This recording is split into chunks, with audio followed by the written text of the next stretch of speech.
field representative is a person that is in Assembly member's district office. The Assembly always has two different offices, one up in Sacramento, and that's where most of all the legislation work takes place.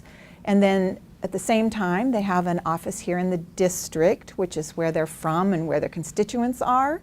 And you need a district office because the Assembly member, when he's doing his job as in session, they were up in Sacramento most of the year, while all the people that elected them are back down in the district. So a field representative represents this Assembly member when he is unable to be in the district. How I got where I am today is I worked in the corporate world for many years. My son came along a little later in life than some of us. I decided to stay home to raise my son.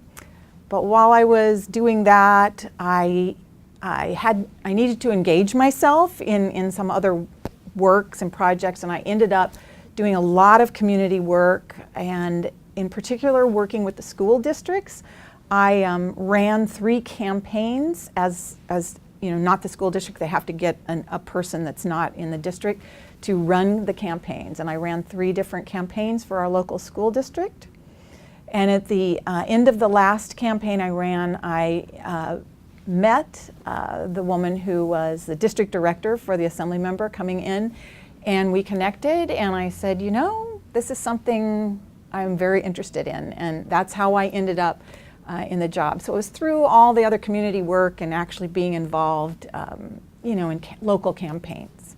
I do have an interesting role in that I wear 2 hats quite often, as being a field rep as well as then being an elected city council member. I actually started working for the Assembly member in 2012 and had kind of no notion of necessarily becoming a politician myself.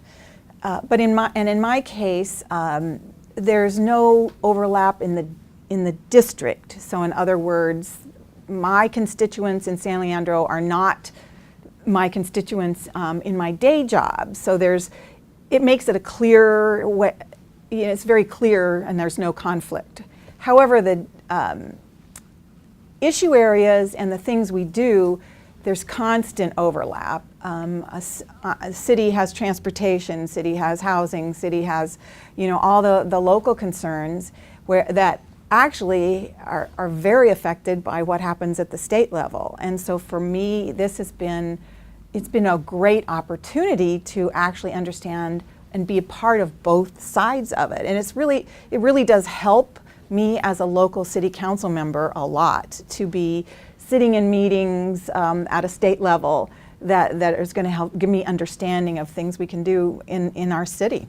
The best piece of advice I could give: to go out and get engaged and get involved, and at your local level, because change happens an awful lot in cities. That's really where a lot can get done, is right at your city level.